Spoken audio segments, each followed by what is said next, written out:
प्रयागराज में भव्य और दिव्य कुंभ आपने देखा होगा, कितना भव्य और दिव्य कुंभ हुआ था। सनातन धर्म का आयोजन इतनी भव्यता के साथ होगा और दुनिया की कोई माई का लाल उस आयोजन में विघ्न बाधा नहीं डाल पाएगी।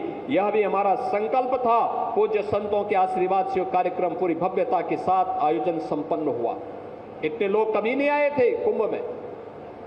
66 करोड़ से अधिक श्रद्धालु महाकुंभ में भागीदार बने। नमामि गंगे के माध्यम से विरल और निर्मल गंगा के दर्शन हो। जो भी आया अभिभूत होकर के गया, अभिभूत होकर के गया। हमें समय रहते अपने मित्र और शत्रु को पहचानने की आवश्यकता है। याद रखना, ये काम बड़ी चालाकी से हमें करना होगा, बड़ी उसी बहादुरी के साथ जैसे श्री हनुमान जी महाराज ने किया था। याद करिए, जब संजीवनी बूटी लेने के लिए गए थे,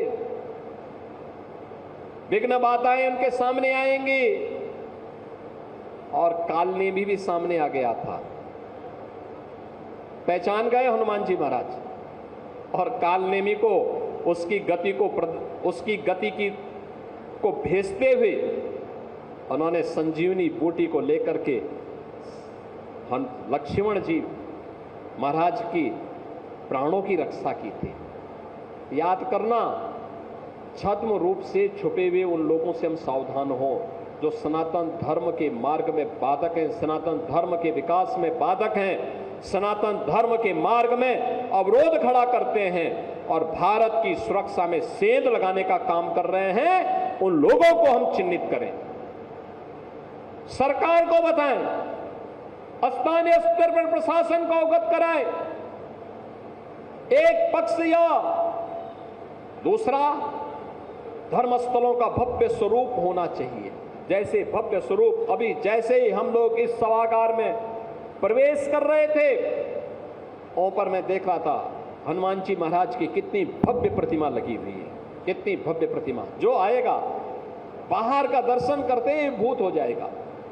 कितना भव्य स्वरूप इस सभागार का दिया है। लोग आएंगे इतनी मजबूती के साथ, यहां पे आकर के उतने उत्साह के साथ कथा का श्रवण कर पाएंगे। हनुमान जी महाराज की कृपा, एक तरफ बजरंगबली है और दूसरी तरफ स्वयं रामलला विराजमान है। दोनों की कृपा और मध्य में यह श्री हनुमत कथा मंडपम की कृपा प्रसाद से उत्तर में सरयू मैया का आशीर्वाद, ये सभी कुछ यहां पे प्राप्त होगा।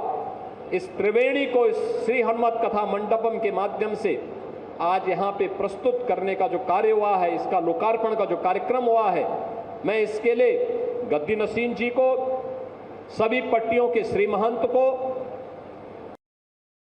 संतों को, सभी नागाओं को, अयोध्या धाम से जुड़े हुए श्री राम जन्मभूमि तीर्थ क्षेत्र ट्रस्ट से जुड़े हुए सभी अपने पदाधिकारी और पूज्य संतों को एक बार इस कार्य के लिए अयोध्या वासियों को हृदय से बधाई देता हूं। हनुमानगढ़ी के अपने सभी नागाओं का आह्वान करूंगा। याद रखना, हमारा इतिहास सनातन धर्म के उस कालखंड की सेना के रूप में जाना जाता है जब यह देश विधर्मी आक्रांताओं से त्रस्त था। तब इन वैष्णव तीनों अन्य अखाड़ाओं ने सनातन धर्म की रक्षा करने के लिए अपने आप को समर्पित किया था, तब समर्पित किया था। और हमारा वह इतिहास याद रखना, अपने उस इतिहास पर हमें गौरव की अनुभूति होनी चाहिए। याद करिए, श्री राम लला का प्रकटीकरण जब दिसंबर 1949 को होता है, तब भी इसी हनुमानगढ़ी के एक पूज्य संत, एक नागा के रूप में बाबा अभयराम दास जी उस समय भी थे। उनकी भी उस समय कृपा मिली थी। आज सोचिए, अगर हम भी ये छोड़ देते कि अभयराम दास जी महाराज भी अगर ऐसे कर देते, क्या होता?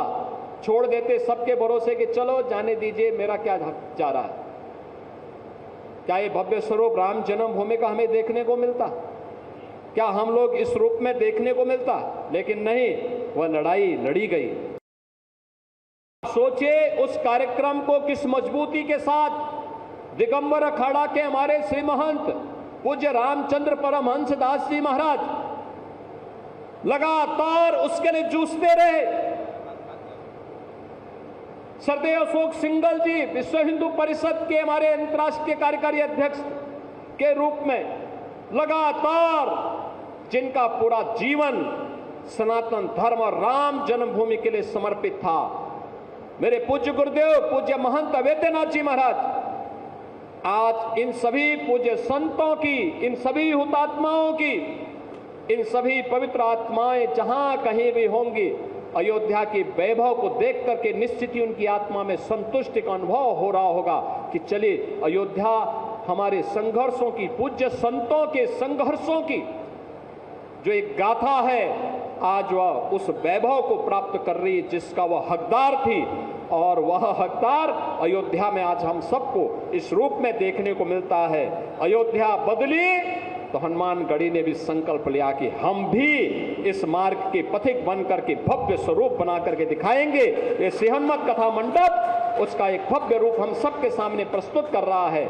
मैं बाबा प्रेमदास जी महाराज का और आप सभी पूज्य संतों करता हूं, इस पूरे कार्यक्रम के लिए हृदय से बधाई देता हूं और उन्हें इस बात के लिए आश्वस्त करता हूं, हनुमानगढ़ी और अयोध्या के विकास के लिए जिस भी प्रकार के सहयोग की आवश्यकता होगी, ये डबल इंजन की सरकार सदैव आपके साथ खड़ी होगी। आप सब मेरे साथ बोलेंगे जय जय श्री राम, जय जय श्री राम, जय जय श्री राम।